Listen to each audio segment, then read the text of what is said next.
आप देख रहे हैं कोच न्यूज। मैं हूं विवेक द्विवेदी। भरत मनौआ लीले देख भाव विभोर हुए दर्शक।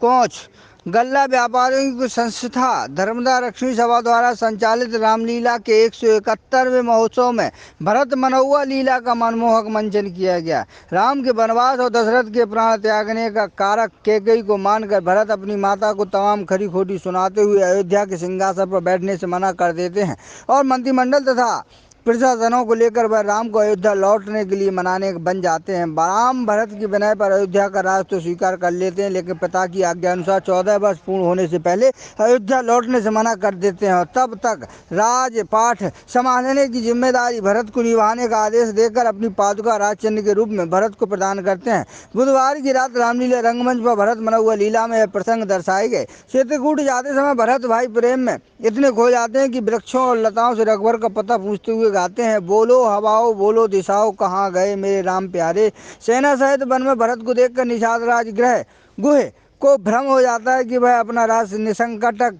करने के लिए राम पर आक्रमण करने जा रहे हैं। सो वह अपने सैनिकों को भरत से युद्ध करने के लिए तैयार रहने के लिए आदेशित करते हैं। अंत में राम और भरत मिलन का मार्मिक दृश्य देख दर्शक भी भावुक हो उठते हैं।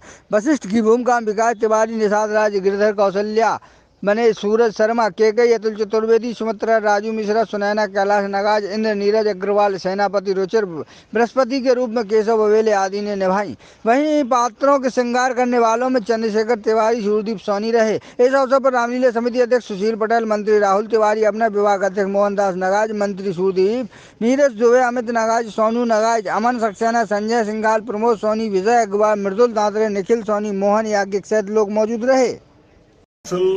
दशरथ जी के मरण उपरांत तीनों माताएं केकेयी, कौशल्या, सुमित्रा, भरत सहित भरत जब ननिहाल से लौट के आते हैं और भरत का ये भाव है कि हम अपने भाई को मना करके वापस ले आएंगे, तो फिर अब राम तक पहुंचने का मार्ग कैसे मिले, इसके लिए वृक्ष के नीचे जहां उनकी भाभी माता सीता वो कर्णफूल पहनती थी, उनकी स्वर्ण कर्णिकाएं वहां जाकर के गिरती थी और उन्होंने एक वृक्ष के नीचे जब देखा ढेर सारी वहां स्वर्ण कर्णिकाएं डली, तो उनको देख करके उन्होंने अंदाजा लगा लिया कि माता जी इसी रास्ते से गई होंगी।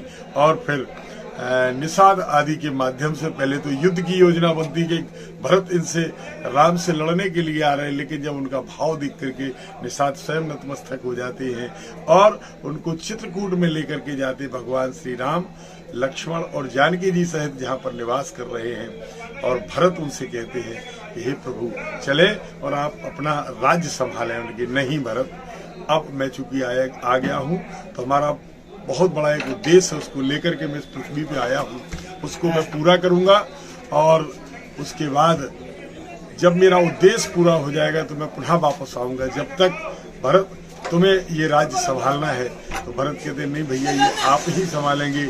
और प्रतीक स्वरूप राम जी की खड़ाऊ लेकर के भरत जी आते हैं, तो पूरा जब तक राम का वनवास काल रहता है उस समय तक नंदीग्राम में रह करके और उस राज सिंहासन को उनकी पादुकाओं को रख करके राज का संचालन होता है और उनकी पादुकाएं राज करती हैं। भरत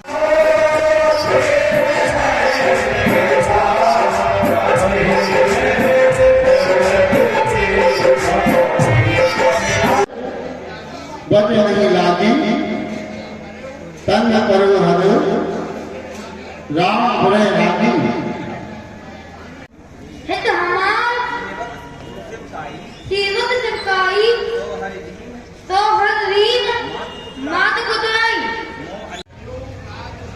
तयो राग पद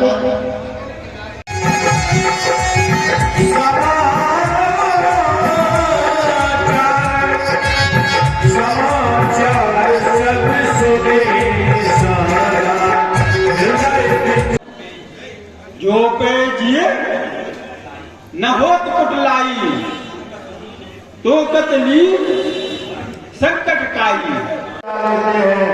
ऐसा लखों से